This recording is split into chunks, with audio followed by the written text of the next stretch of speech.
Just a reminder that this and all my other videos are made for doll collectors or adults buying dolls for others. This is not a video for children. Viewer discretion is advised. Thank you very much for listening.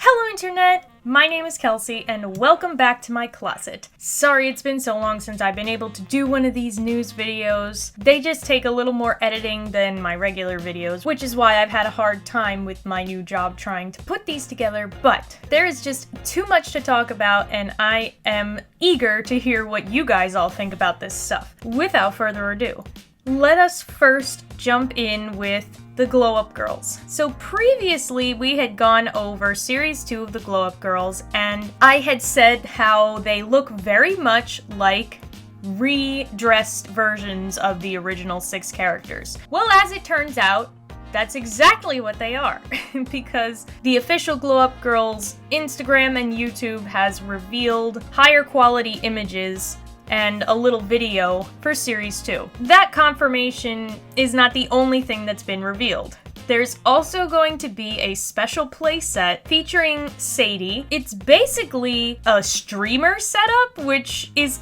kind of a cool idea. There hasn't really been a lot of doll representation for gamers and streamers and YouTubers and stuff like that. And being that there are so many doll YouTubers, it's kind of like meta in a way. I'm not surprised either that they went with Sadie as the doll to go with this, because I feel like she's kind of their flagship character, although Alex, if I remember their bios correctly, is the one that was a little more into electronics, so maybe it would make more sense for her to be the one streaming. But, you know, I'm not surprised they went with their unicorn girl to go in the playset. I like this version of her better than the Series 2 version. I like her outfit a lot more and the way they styled her hair. But obviously, the playset is the main draw here. It looks really cool. I can't tell if it actually lights up. It looks like it does, that little fake ring light. It's got like a video game controller. She's got headphones with cat ears. Looks like she's got a sound mixing board or like a sound effects board or something. And then her big gaming screen. It's a cute little playset, something different, especially considering that it doesn't really fall completely into line with the Glo Up Girls gimmick of makeovers. I like that they're stepping out of the box in this regard. There's no price yet for this playset and no release date, but Series 2 is supposedly coming out on August 1st. Next, we have our companion to Lady Braids for the winter fashion show. This is Twist Queen. She's cute. I think Lady Braids probably steals the show a little bit more, but she's not too bad. I like that they used a blonde base hair instead of making it all like pink or purple. She's just not quite as compelling to me as Lady Braids. And I guess there's really not too much to say about her anyway, because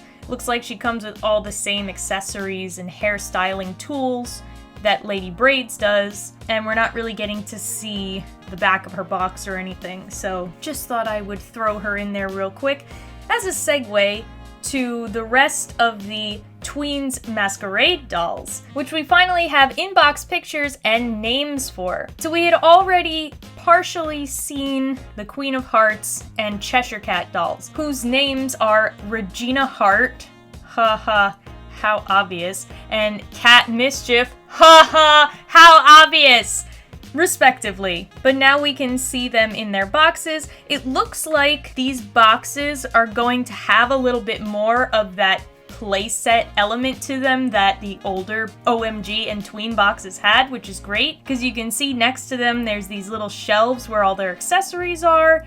They look to be made out of cardboard, and it also looks like they have ballroom backdrops to go along with this masquerade party. I do really like the way Cat Mischief's outfit comes together with the little overskirt and the cat ears. I think she's become my favorite out of this line. I know some people said she looks very similar to Lexi Girl, and I would agree there are some similarities in the color scheme, but I think I like her better than Lexi Girl in execution. Then we have the two dolls that we didn't get to see before. Jackie Hops, who is the white rabbit. She's definitely cute, but not very white for a white rabbit.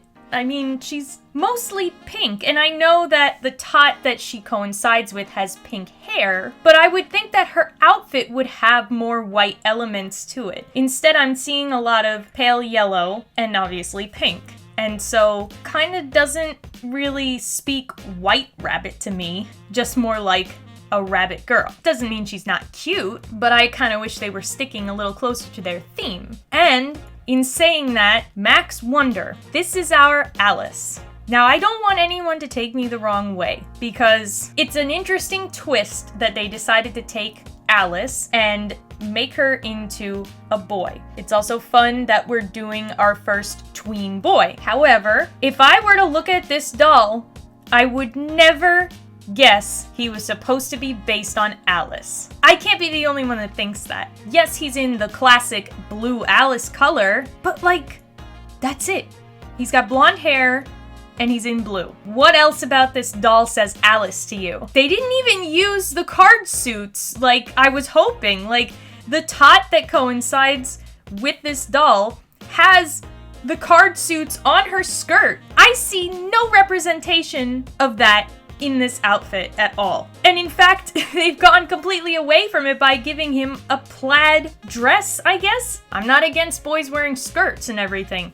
That's all well and good. But don't try to tell me that this is supposed to be Alice. He doesn't even really look like he's going to a party. He looks like his outfit was thrown together, that he was trying to dress for something formal, but he didn't have the right clothing pieces. And so put on whatever he thought looked semi-decent. I don't know what they were going for here. I really don't. Now that that little rant is out of the way, let's move on to something that I felt needed to get a little bit of extra love. I did touch on this in the live stream that I was doing. This is a new doll line, so I felt like it really needed to get its own little segment in a real news video. So these are the Stylistas, and they are made by Head Start Toys, which is the company that makes the Love Diana dolls. And this is their foray into fashion dolls, I guess. They're kind of cute, but they're also super pandering. Like, I think that's my biggest gripe with them at the moment, is that, like, the back of this box here, where this character is texting her friends, and they're all using emojis, and they're using chat speak and slang and lingo that these corporate places think the kids are using in their text messages, but they're not. So that part of it kind of annoys me, rubs me the wrong way, because these companies just don't understand that you don't have to try to do that to appeal to kids. You can just hand them a doll and they'll be happy. They probably won't even read the back of the box. So, like, why put it there? Anyway, that aside, like I said, these are kind of cute. And I will say that they do seem to have some decent materials going into their fashions. Like, this one has a puffer coat. I mean, it doesn't look super thick. We're not talking Rainbow High OMG puffer coat material, but it's got some puff to it. It's got sweatshirt cuffs. And the jeans are kind of doll quality jeans with real distressing, not printed on distressing, so that's kind of cool. You know, then we got Ariana Grande here, who has a regular sweatshirt looking thing. It looks a little thin, like the puffer coat, but they put drawstrings on it. That's a nice touch. And then this other one has that shiny material jacket and like spandexy leggings. They look like they have some effort put into them. Something that somebody pointed out during the live stream was that this one's hand is separate in the box. Somehow it got separated from the arm, which means that they have wrist articulation, which I was shocked about. I can't tell what other articulation they might have just by looking. Potentially elbows based on this one's picture here, but the knees, that's yet to be seen. It also looks like they come with some fun accessories. You know, they've got the typical preteen girl accessories like a purse, a phone, a shopping bag, a box for their shoes. Wow. But then if you look at this picture, in the shoe boxes are second pairs of shoes. That's kind of impressive. Why they would include the second shoes but not any other second, like, outfit pieces, I don't know, but hey, they gave us something, so you can kind of change up their look. The other thing deterring me besides the pandering back of the box is their faces. They've got the most extreme case of duck lips that I've ever seen on a doll line. It really looks like they're coming in for a kiss. Maybe they'll modify the face mold over time. Who knows? They also come in somewhat unique packaging. I mean, to me, it kind of looks like a lunch bag, like a brown bag that you would bring to school, and not like a shopping bag just because the way it's folded at the top. But I guess you can tell what they were kind of going for. And the fact that they called them Stylistas when we have Barbie Fashionistas and then also the Naturalistas eventually coming out, they're trying to hop on a trend. But who knows? These might be surprisingly decent budget dolls. Not sure how much these are going to be or when they're going to be coming out, but I'll definitely have to keep my eye on them. Okay, here's something else that we had touched on in the past that we now have some updated pictures for. If you remember, we talked about MGA coming out with Flashback Minis, which is their own idea for a mini brand sort of concept. Now we have more of an idea of what they're gonna look like, what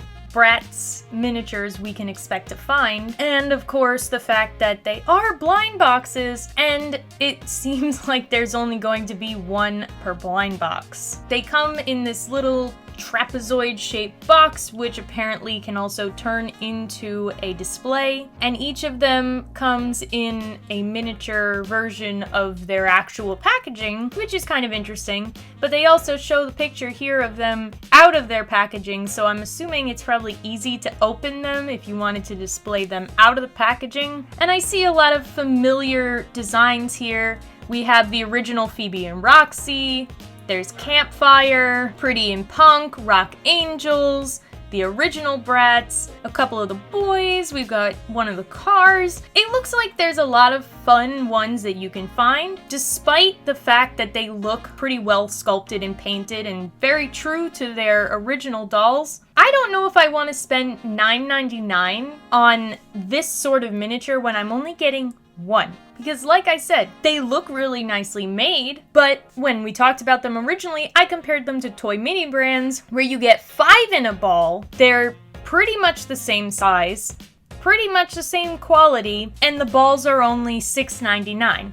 Now, some of the mini brands are not figures, they're just cardboard boxes, which does not cost anywhere near as much as a molded and painted plastic figure. However, I can't see that just one of these figures could cost that much to make to justify $9.99, especially because it's a blind box. But of course, this is not the first time that we've been exposed to MGA's greed, so I can't be too surprised that they're charging that much for these. But I don't know if I want to take the risk of buying one when I don't know what I'm getting for $9.99. Okay, so let's quickly look at some other MGA stuff while we're on the subject. We did have some clothing leaks. A lot of it is stuff that has now been confirmed to belong to the Rainbow Vision dolls, but there was this dress, which is possibly the Dia de los Muertos doll. At least I would think, just because it has the black and red going on. It's fancy, but it's got like a dark element to it. I really like the embroidered roses that are coming off of it. I can't really tell beyond like a heart shape what that gold thing in the center is, but I wouldn't be surprised if that's what this dress is for the Dia de los Muertos doll. There's also this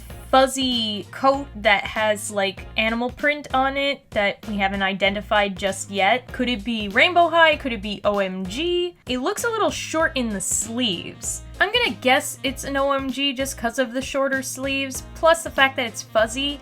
I wouldn't be surprised if it's part of the winter fashion runway in some way, maybe from one of the dolls in the large playset. I guess we'll just have to wait and see and find out on that one.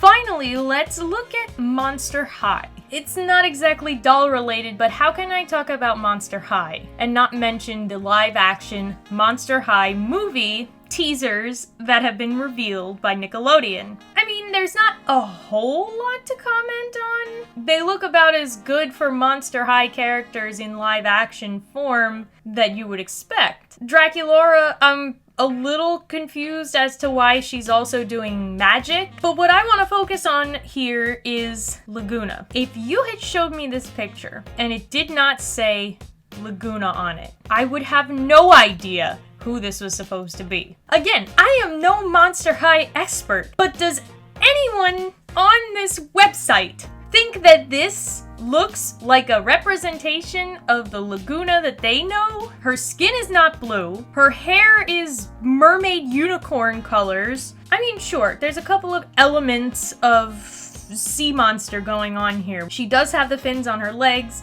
and the fins for ears, and there's water flowing around her, but the colors are so off. And I know it's probably because they're going for like a mermaid vibe, because that's in. But that is such a far removed design from her original. At least the other characters, you can tell who they are just by looking at them. This is not Laguna. I'm sorry. And I'm not even like that invested in Laguna as a character. But that was really all I had to say about the live action thing. The rest of the characters, the designs are fine, and I'm sure the acting is going to be that chef's kiss Nickelodeon acting that they get from these child actors. If my sarcasm is not apparent, I apologize. Anyway, that is everything that I wanted to cover for today, so as always, let me know your thoughts, opinions, and feelings on everything. Thanks so much for watching the video. If you liked it, give it a thumbs up, subscribe to the channel, share the video with your friends, and until next time, bye!